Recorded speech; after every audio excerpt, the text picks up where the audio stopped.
Opportunity like this. It's the mindset that Ortega Oweh had when he was talking to Sean. It's simply about the guys who win always benefit. Things a little bit more difficult.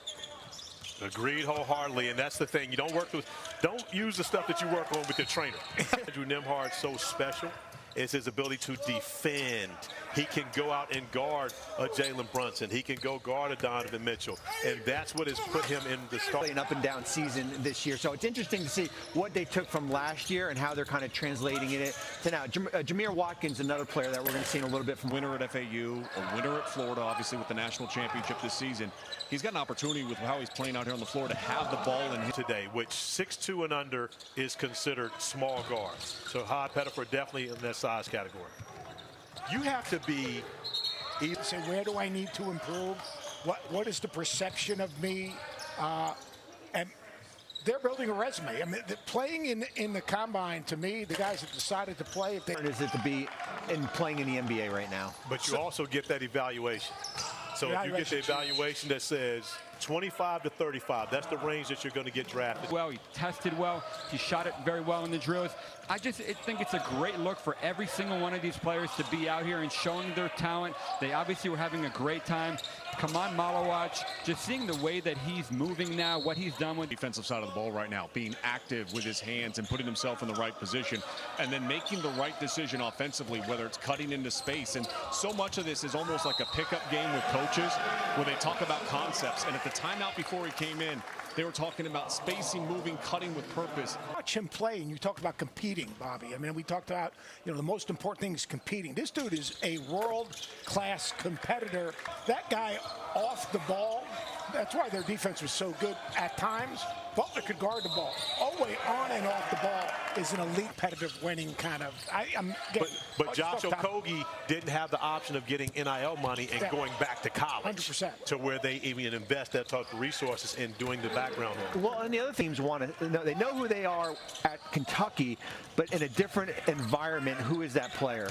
Is it really hard to evaluate in this type of environment or in a summer league type of environment? Because look, these guys are terrific players, but a lot of these guys are playing for two ways. A lot of these guys, how do you quantify and how do you evaluate a guy like that obviously tremendous promise, but like he's going to in the first round. You're not staying in this draft and turning down $3 million just to chance it by doing this. I think when you look at him, he would be perfect for teams that have multiple first-round picks. When you're looking at Brooklyn, outside of 8, when you're at 9. Building that house knowing he'd never wanted to pick up a hammer for the rest of his life. That he was like, hey, this basketball thing's got to work out. And I think that he's going to continue through those pro workouts and the teams that are coming to see him. I think everybody's leaving with that same kind of sense, is that he's a guy in those teams that if you have multiple picks, to Bobby's point. This guy wins.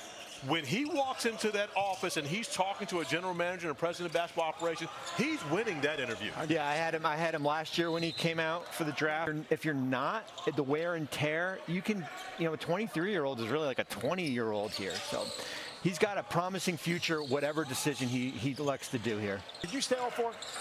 I was there for 4. I only played 2.5. 2.5. Yeah. Right. But I mean, like guys today, it's so fascinating because it's not only are they going to stay in. Dude, that's the next step.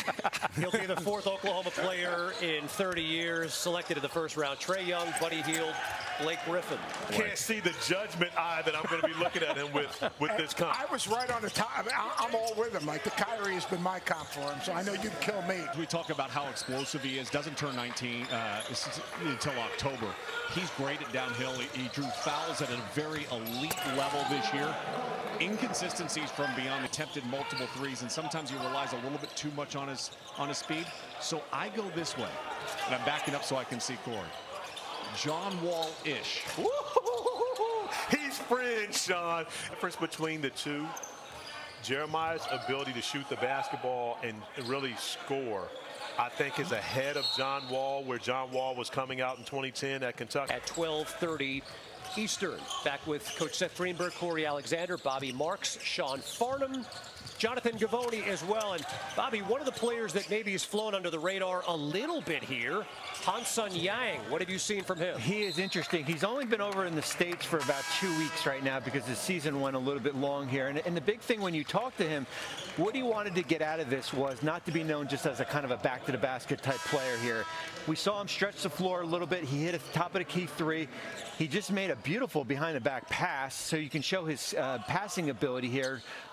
So that's what scouts want to know. Certainly a guy who's been over in China for the past few years here, as far as how his game and what else can he do correlates to this next level. 7'2", doesn't turn 20 until day 2 of the NBA draft. Looking to become the 10th player from China drafted and the first since 2016, and showing off the range there, although not deftly.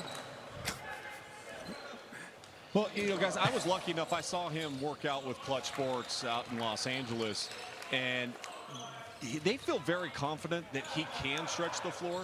Now, the three-point line, we just obviously saw him miss pretty badly, but the three-point line's a little bit different than where you play in the CBA over in China. And it was just 3 days removed, and watching him compete with guys like Hunter Dickinson, Vaslav Wolden, like Malawach in those workouts, you could see that his upside is that he has some better mobility. Even though he lumbers as a big guy, he does have pretty quick feet in certain situations and drills where you start to look at and say, okay, is there enough to tap into it to believe that with his size that he could make a difference at this next level and be a backup big?